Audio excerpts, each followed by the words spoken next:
Sasa My ID My Life imesaidia New Star Youth Bunge kwa kuwa wengi wetu hawakuwa na ID na tungeweza chukua mkopo katika Youth Fund, hatungeweza tafuta kazi, wengi wetu walikuwa wanatafuta kazi za mkono na wengi wetu walikuwa wanaamini kama hujasoma pia si hakuna umuhimu wa ID. Lakini My ID My Life campaign imefanya wengi wao wamejua umuhimu wa ID. Sasa hivi wengi wanafanya kazi.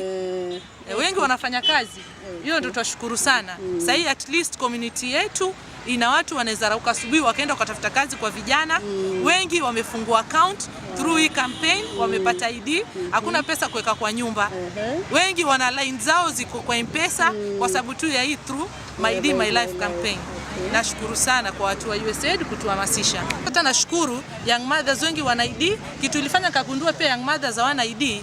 Tulivyokuwa tunataka kuchukua loan kwa Youth Fund, nikamwambia wengi wao watu wa ID hawakuwa nayo. Sasa ikabidi tuwe na subra mpaka waka-apply. Sasa hii wengi wao wana ID.